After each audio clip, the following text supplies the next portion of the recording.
Salutare prieteni și bine ați revenit pe canalul Dulcinele, iar dacă este prima dată când mă vizitezi, salut, eu sunt Oana și acesta este canalul meu cu rețete de prăjituri și deserturi făcute în casă.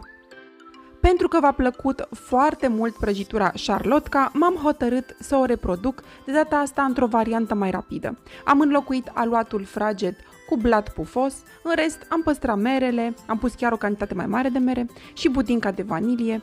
Este o rețetă foarte simplă și la fel de delicioasă și abia aștept să vă arăt cum se face. Pentru această rețetă am folosit mere golden.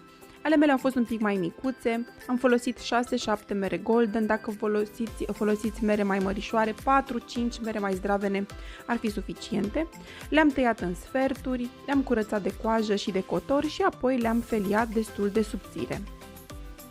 Trebuie să avem o prăjitură în care merele să fie oarecum în straturi, precum la prăjitura aceea invizibilă. Nu știu dacă știți acea prăjitură invizibilă, cred că o să încerc și eu varianta clasică de cât de curând.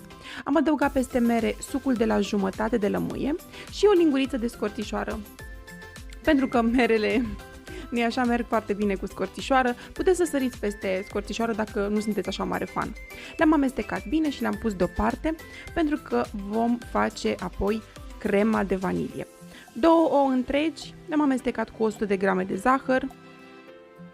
Am adăugat și 35 de grame de amidon, dacă nu aveți amidon puteți înlocui cu făină, cantitate dublă ca de obicei, deci 70 de grame de făină. Am adăugat și zahăr vanilat bourbon sau puteți pune o păstaie de vanilie și am diluat un pic cu lapte. Prima dată am pus foarte puțin lapte până am diluat amidonul și apoi și restul de lapte. Am folosit în total 500 de mililitri de lapte. Am pus crema la foc mic, amestecând în continuu, până când s-a îngroșat și arată așa. Am luat crema de pe foc și nu am așteptat să se răcească pentru că va face o poșghiță uscată la suprafață și nu-mi doresc asta. Am pus crema într-un poș pe care nu l-am tăiat la capăt, este un poș întreg.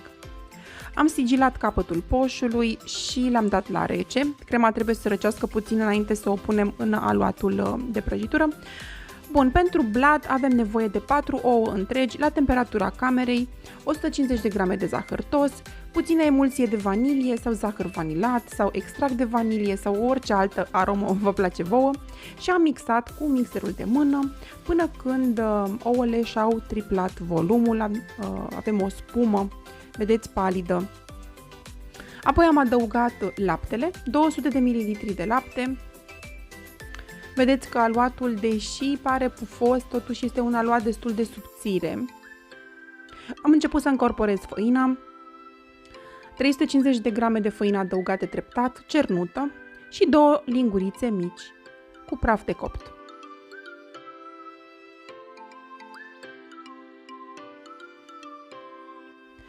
Am continuat să încorporez făina în aluat, dar nu am mixat foarte mult. Am continuat, deci în 2-3 tranșe să încorporez făina. Nu trebuie mixat foarte mult. Apoi am adăugat merele și am amestecat iarăși foarte puțin până am îmbrăcat toate bucățile de măr în aluat.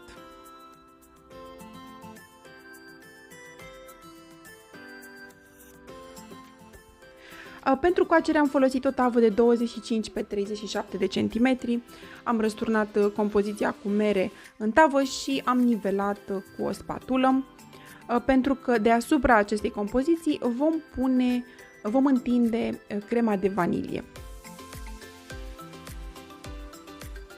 Am scos crema de la rece, am tăiat vârful poșului și am început să întind crema peste prăjitură.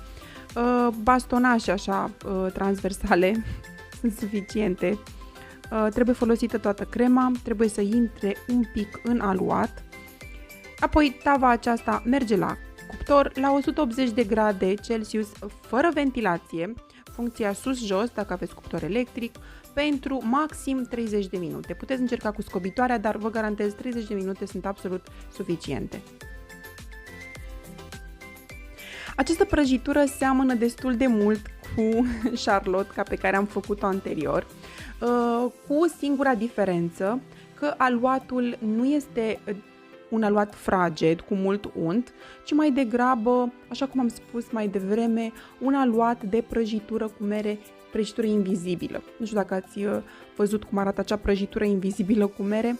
Este foarte, foarte fraged, o prăjitură foarte fină și am zis să combin aceste două elemente, prăjitură cu mere și cremă de vanilie. Că vă mulțumesc foarte mult că m-ați urmărit până la final. Ne auzim și pe Instagram, pe Facebook, puteți să-mi scrieți pe mail. Toate linkurile sunt puse în descrierea acestui video. Desigur, ingredientele le găsiți în descrierea acestui video. Și până la următorul dulcinel de aici, de pe canalul de YouTube, vă îmbrățișez cu drag și vă doresc spor în toate. Pupici!